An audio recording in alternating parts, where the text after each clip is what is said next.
Et alors, puisqu'on parle du Ramadan, on a en ligne Dr Kamel Gadallah, qui est un professeur de l'université Al-Azhar. Dr Kamel, bonjour. Bonjour. Alors, Dr Kamel, puisqu'on est en Ramadan et on entame aujourd'hui ce mois sacré, pouvez-vous nous parler du mérite de ce mois-ci? Oui, d'accord, oui. Mais donc, premièrement, bon Ramadan à vous et à toute la communauté musulmane dans les quatre coins du monde. Merci, à vous aussi. Merci. Et donc, il s'agit d'un mois qui est tout à fait solitaire, donc qui a des mérites sans pareil et qui ne se trouvent pas dans les autres mois. Premièrement, il est sacré parce que c'est Allah qui l'a sacralisé, en fait, qui l'a rendu sacré, qui l'a rendu béni. Donc, non seulement dans le Coran, mais également dans la sunna, la tradition prophétique. Premièrement, c'est le mois de jeûne. Donc, on observe le jeûne au cours de ce mois-ci.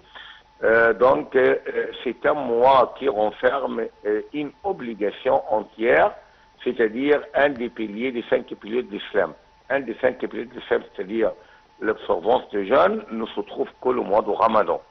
Alors que, par exemple, pour la prière, c'est toute l'année, pour la zakat, c'est à la fin de l'année, pour le pèlerinage, c'est seulement imposé à quiconque on a le moyen, alors que pour le jeûne, c'est le mois de Ramadan, le jeûne est imposé à tout ce qui est capable, physiquement aussi, qui n'est pas voyageur, c'est-à-dire qui est résident et en même temps qui est en bonne santé.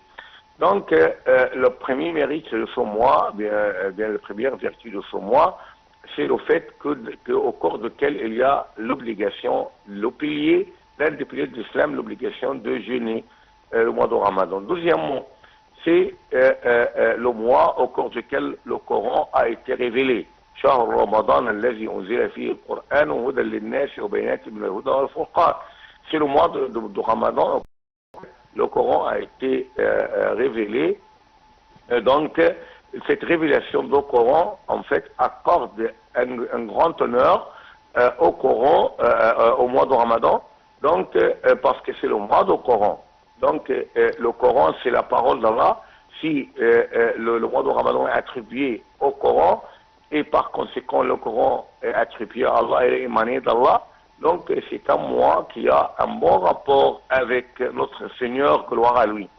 Donc c'est aussi le mois des pauvres, parce qu'on multiplie en fait les charités, les donations généreuses aux pauvres et nécessiteux.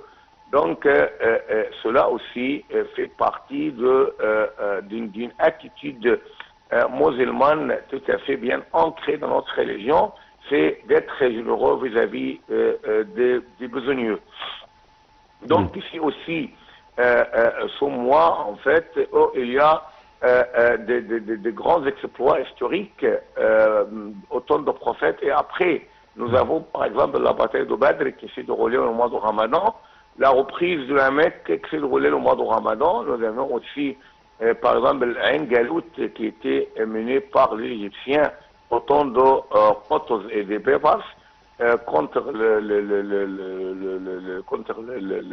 Mongol, d'accord, et les musulmans avaient remporté la victoire et ont arrêté le barbarisme de ces gens-là, et l'ont empêché de dévorer tout le monde, bien le monde entier à l'époque. Nous avons également, par exemple, la victoire du mois de Ramadan, le mois d'octobre de 1973, c'était aussi au cours du mois de Ramadan. Oui. Donc, un mois qui a des bénéfices et bénédictions incessantes et sans pareil. Oui. Docteur Kamal, bonjour. Bonjour. Alors, quand on parle également de type de jeûne, on parle de plusieurs catégories de jeûne. Si vous pouvez nous élucider là-dessus. Oui, vous avez par exemple le jeûne ordinaire, ce qu'on appelle Sawm al-Awam. Oui. C'est ce qu'on peut appeler, moi personnellement je l'appelle, le jeûne juridique, Sawm al-Fiqhi, c'est-à-dire que ça accorde bien aux règles de droit musulman. Oui. C'est-à-dire de s'abstenir, d'assouvir les besoins, par exemple, de boire, manger, ou bien avoir des rapports charnels. Oui. Donc, c'est-à-dire de remplir la forme de jeûne, c'est ce qu'on appelle Sawm al-Awam. Oui. D'accord? Le deuxième type de jeûne, c'est ce qu'on appelle Sawm al-Khawas, c'est-à-dire de s'abstenir des choses déjà mentionnées, c'est-à-dire de désir de ventre, de désir de verge, et en même temps aussi de s'abstenir de se servir de ce membre pour des choses qui ne sont pas correctes. Par exemple, de ne pas dire des choses obscènes, de ne pas faire de la calomnie, de la médisance et tout ça. Oui. C'est-à-dire que tout le corps entièrement observe le jeûne. C'est ce qu'on appelle Sawm al-Khusous. Le troisième type, c'est ce qu'on appelle Sawm Khusous al-Khusous. Oui. C'est-à-dire le jeûne de l'élite des élites. C'est le fait que ton cœur soit aussi bien attaché et fermement attaché à ton Seigneur, à tel point de ne plus sentir que les ordres d'Allah, que ce que pourrait satisfaire à Allah, d'être toujours en quête de l'agrément de votre Seigneur tout au long de votre observance du jeûne, soit le jour, soit la nuit. Parfait. Docteur Kamel, puisque nous avons parlé du jeûne, et nous avions aussi un commentaire sur la prière et l'importance de la prière. Alors, la prière est une source d'apaisement. Comment voyez-vous cela? Et si vous pouvez nous parler un peu de l'importance de la prière en général et spécialement au mois de Ramadan. Bon, premièrement, il faut connaître que la prière, c'est un trait d'union entre le serviteur et son Seigneur. C'est-à-dire, si vous voulez être en présence, en fait, avec votre Seigneur, gloire à lui, d'une façon normalement figurée, morale, c'est pas d'une façon physique, parce que tout ce qui est physique est exclu, en fait, à cet égard. Donc, il faut faire la prière. Quiconque veut être protégé de tout le malheur et le maux, il faut qu'il fasse recours à la prière.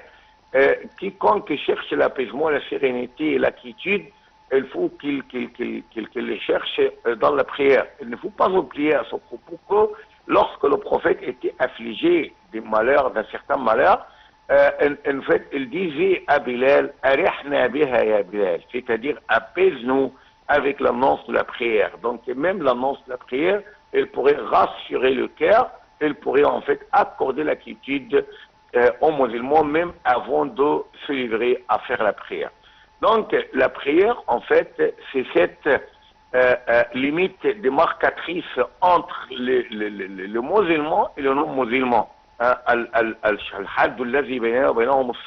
C'est qu'on ne sépare les deux, c'est-à-dire le musulman de non-musulman, c'est la prière.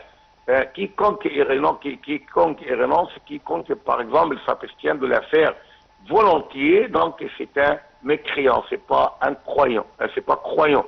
Donc la prière en fait au cours du mois de Ramadan a des particularités qui ne se trouvent pas dans les autres mois. Bon, premièrement, l'obligation en fait a une rétribution qui sera doublée plusieurs fois. Donc une obligation dans le mois de Ramadan égale une rétribution sans obligation. من أدى فيه فريضة كان كمن أدى 70 فريضة فيما سواها. 70 rétributions, c'est d'une part. Donc la prière surrogatoire a pour rétribution l'égal de la rétribution d'une obligation au-delà du mois de Ramadan. Donc, si vous faites par exemple deux unités surrogatoires de prière, donc vous serez rétribué autant que quelqu'un qui a fait une obligation, une prière obligatoire au lieu du mois de Ramadan.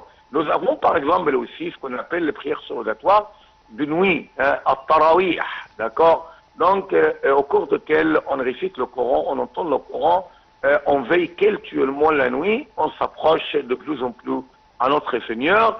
Donc, c'est dans le cadre de dire d'Allah, gloire à lui, c'est-à-dire plus tu te prosternes, plus tu t'approches de ton Seigneur. Parfait, Dr Kamal Gadallah. Au terme de cette édition, je tiens à vous remercier énormément de vos explications. Merci à vous et joyeux Ramadan pour vous.